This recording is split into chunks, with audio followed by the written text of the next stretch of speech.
ಇನ್ನು ಮತ್ತು ಸಾಕಷ್ಟು ಜನ ಕಾಂಗ್ರೆಸ್ನಲ್ಲಿ ಅಸಮಾಧಾನ ಆಗಿರುವಂಥವ್ರು ದೊಡ್ಡ ತಂಡನೇ BJP ಬರುವಂಥದ್ದು ಇದೆ. ಇನ್ನು ಕಾಯ್ದು ನೋಡ್ರಿ, 20 ಮಂದಿ ಮಿನಿಸ್ಟರ್ ಮಾಡಿದ ಮೇಲೆ ಏನೇನು ಪರಿಸ್ಥಿತಿ ಆಗಿದೆ ಅಲ್ಲಿ ಅನ್ನುವಂಥದ್ದನ್ನು.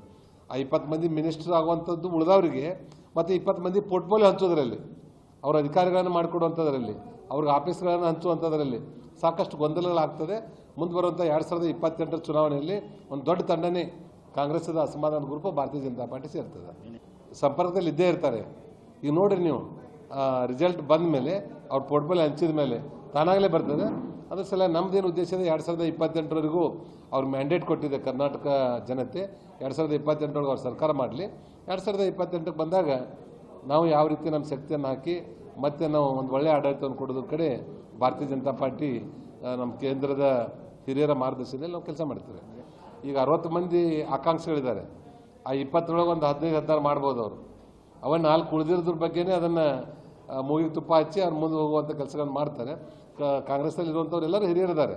ಅವ್ರಿಗೆ ಅರ್ಥ ಆಗ್ತದೆ ರಾಜಕಾರಣ ಅಂದರೆ ಏನು ಅನ್ನೋಂಥದ್ದು ಅವ್ರಿಗೆ ಗೊತ್ತಾಗ್ತದೆ.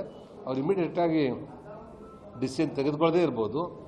ಅಂಥವ್ರು ಬರುವಂಥ ದಿವಸದಲ್ಲಿ ನಿಶ್ಚಿತವಾಗಿಯೂ ಸಹಿತ ನಮ್ಮ ಕಡೆ ಅವರು ಹೋಲಿಕೆ ಮಾಡ್ತಾರೆ. ಅಧಿಕಾರದಲ್ಲಿರುವಂಥವ್ರು ನಾವೇ ಹೇಳ್ತೀವಿ, ನಿಮ್ಮ ಕ್ಷೇತ್ರದ ಕೆಲಸ ಮಾಡಿಸ್ಕೊಳ್ರಿಪ್ಪ, ನಿಮ್ಗೇನು ಸಿಕ್ಕಿಲ್ಲ ಅಂತಂದರೆ ಅವ್ರ ಕೆಲಸ ಅಭಿವೃದ್ಧಿ ಆಗಲಿ. ಮುಂದೆ ಬರುವಂಥ ದಿವಸದಲ್ಲಿ ಅವ್ರಿಗೆ ಯಾರು ನಮ್ಮಲ್ಲಿ ಬರ್ತಾರೆ ಅವಾಗ ನಮ್ಮ ಇರುವಂಥ ಅಭ್ಯರ್ಥಿಗೆ ಏನೂ ತೊಂದರೆ ಆಗದಂತೆ ಮತ್ತು ಆ ಕ್ಷೇತ್ರದಲ್ಲಿರುವಂಥ ಜನರ ವಿಶ್ವಾಸವನ್ನು ತೆಗೆದುಕೊಂಡು ಮುಂದಿನ ನಿರ್ಧಾರವನ್ನು ಮಾಡ್ತೇವೆ. ಸರ್ಕಾರ ಬೀಳಬಾರ್ದು ಅನ್ನೋಂಥದ್ದೇ ನಮ್ಮದಿದೆ. ನಮ್ಮ ಕರ್ನಾಟಕದ ಜನತೆ 5 ವರ್ಷಕ್ಕೆ ಮ್ಯಾಂಡೇಟ್ ಕೊಟ್ಟಿದ್ದಾರೆ, ಅವ್ರಿಗೆ ಆರಿಸಿ ತಂದಿದ್ದಾರೆ. 5 ವರ್ಷ ಆಗಬೇಕು. ಮತ್ತು ಅವರೊಳಗೆ ಕಚ್ಚಾಡಿ ಹೋದರೆ ಅದು ನಾವೇನು ಮಾಡೋಕ್ಕಾಗೋದಿಲ್ಲ. ಅದರಲ್ಲಿ ನಮ್ಮ ಭಾರತೀಯ ಜನತಾ ಪಾರ್ಟಿ ರೋಲ್ ಏನೂ ಇರೋದಿಲ್ಲ.